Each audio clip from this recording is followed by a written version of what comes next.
अस्सलामुअलैकुम। उम्मीद है आप सब ठीक ठाक होंगे। ज़रा टेक्निकल रिव्यू करते हैं पाकिस्तान स्टॉक एक्सचेंज का और देखते हैं कि मार्केट की क्या सूरत हाल है और ये कितना मज़ीद जाती हुई नीचे दिखाई दे रही है। पिछले कुछ सेशन से मार्केट बहुत बुरी तरीके से नीचे गिरी है और गिरने की वजह आपको पता है कि ओवरऑल पूरी दुनिया में जितनी भी इकॉनमीज़ हैं वो नीचे उनकी परफॉर्मेंस जो है वो बहुत बुरी तरीके से गिरी है कोरोना वायरस की वजह से, और डेफिनेटली पाकिस्तान पे भी इसका जो है वो इफ़ेक्ट आया है। अब इस वक्त की जो सूरत हाल है, आज 25 मार्च है और मार्केट इस वक्त क्लोज़ हुई है, बल्कि अभी चल रही है, एंड पे आई हुई है। 27,251 पॉइंट्स के करीब जो है इस वक्त पहुंची हुई है और इसकी जो स्ट्रॉन्ग रेजिस्टेंस थी वो तकरीबन 28,700 के राउंड अबाउट थी, जो कि मैंने रेड लाइन से ड्रॉ की हुई है। पिछली वीडियो में मैंने इसका बारे में बताया भी था। तो इसने इस रेजिस्टेंस को बहुत बुरे तरीके से ब्रेक किया और तकरीबन 27,250 पॉइंट्स के राउंड अबाउट इस वक्त मौजूद है और मार्केट तकरीबन क्लोज़ होने वाली है। तो अब देखना ये है कि मज़ीद मार्केट कितना नीचे जाती हुई दिखाई दे रही है। आपके सामने एक मैंने ये ब्लू लाइन जो है वो ड्रॉ की हुई है, ठीक है। ये ब्लू लाइन जो है इसकी डाउनवर्ड ट्रेंड की लाइन है और अगर आप देखें तो मेन जो रेजिस्टेंस थी जो कि 28,700 के राउंड अबाउट थी वो तो इसने ब्रेक कर दिया, उससे नीचे चला गया है। तो ये मज़ीद कितना नीचे जाएगा? कम से कम ये मज़ीद अपनी जो ये डाउनवर्ड ट्रेंड की लाइन है, जो ब्लू लाइन से मैंने ड्रॉ की है, इसके करीब कम से कम जाएगा।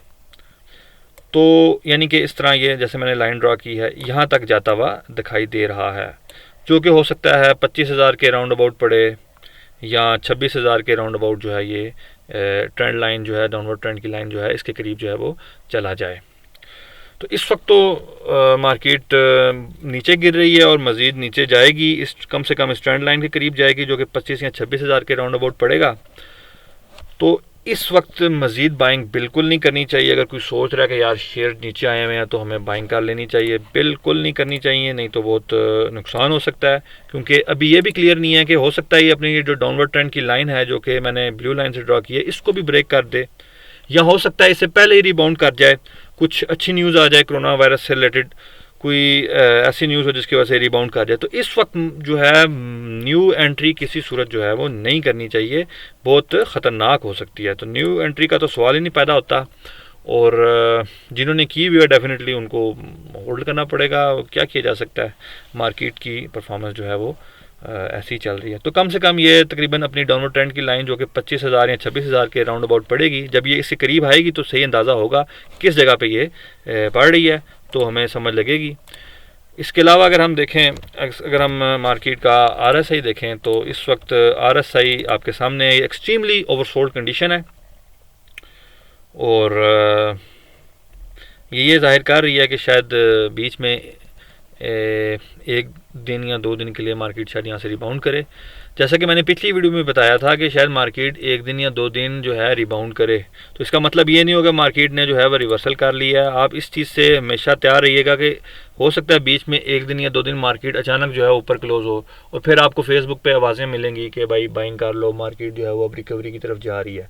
बिल्कुल नहीं करनी, बिल्कुल नहीं करनी। आपने होल्ड करना है और वेट करना है जब तक ये अपनी ये जो स्ट्रॉन्ग सपोर्ट या इसको भी हम कहेंगे रेजिस्टेंस जो इसकी है 28,700 करीब, जब तक ये इसको ब्रेक करके ऊपर ना जाए आपने बिल्कुल बाइंग नहीं करनी।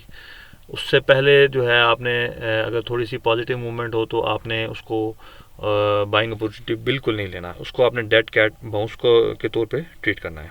उम्मीद है आपको अच्छे तरीके से इस करंट सिचुएशन की समझ लगी होगी। अगली वीडियो तक के लिए मेरी तरफ से खुदा हाफिज़।